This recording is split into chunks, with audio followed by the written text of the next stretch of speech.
పీ2పీ crypto transactions చేసే వాళ్ళకి పీ2పీ అనేది చాలా ఇంపార్టెంట్. యాక్చువల్గా పీ2పీ అంటే ఏంది? పీర్ టు పీర్, కొంతమంది పర్సన్ టు పర్సన్ అని అంటారు. ముఖ్యంగా అంటే క్రిప్టో బై చేయడం కానీ సెల్ చేయాలనుకుంటే మాత్రం పీ2పీని ఎక్కువ యూజ్ చేస్తారు. పీ2పీ మెయిన్ యూజ్ ఏంటంటే కొన్ని దేశాల్లో కానీ కొన్ని ప్రాంతాల్లో కానీ క్రిప్టో కరెన్సీ కొనడం అనేది చాలా పెద్ద ప్రాసెస్ ఉంటుంది. సో పీ2పీ యూజ్ చేయడం వల్ల అయితే దాని ప్రాసెస్ అయితే చాలా ఈజీగా ఉంటుంది. పర్సన్ టు పర్సన్ అంటే ఎలాంటి బ్యాంకులు కానీ ఎక్స్చేంజ్ లేకుండా direct person to person crypto అమ్మడం కానీ కొనడం కానీ చేయొచ్చు.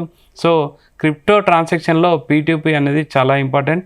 దీనివల్ల ఏంటంటే ట్రాన్సాక్షన్ ఫీజు కూడా చాలా లోగా ఉంటుంది, ప్లస్ తొందరగా అయిపోతుంది. సో అంటే ఎలాంటి థర్డ్ పర్సన్ అవసరం లేకుండా only direct buyer to seller అనేది పీ2పీ ద్వారా అయితే చేయొచ్చు.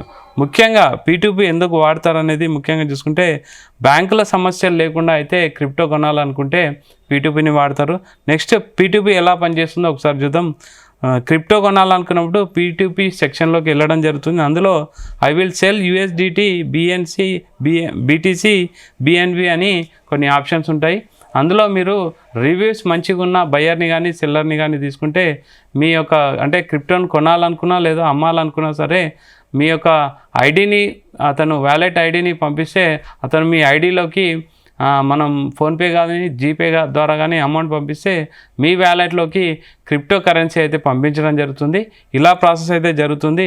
సో క్రిప్టోని రిలీజ్ చేశాక మీరు అంటే క్రిప్టోని హోల్డ్ చేయడం కానీ మళ్ళీ తర్వాత సెల్ చేయడం కానీ చేసుకోవచ్చు. ఇందులో డైరెక్ట్ బయ్యర్ టు సెల్లర్ ఉంటుంది కాబట్టి మీకు ఫీజు సంబంధించిన మాత్రం కొంచెం తక్కువనే ఉంటుంది. మీరు డైరెక్ట్ బ్యాంకు ద్వారా ఏదైనా ఎక్స్చేంజ్ ద్వారా వెళ్తే మాత్రం మీకు కొంచెం అమౌంట్ ఎక్కువ పడుతుంది, ప్రాసెస్ కూడా చాలా లేట్ అవుతుంది. సో పీ2పీ అనేది చాలా ఇంపార్టెంట్. పర్సన్ టు పర్సన్ చేసుకోవచ్చు, కాకపోతే ఇందులో స్కామ్స్ ఫ్రాడ్స్ కూడా చాలా ఉంటాయి.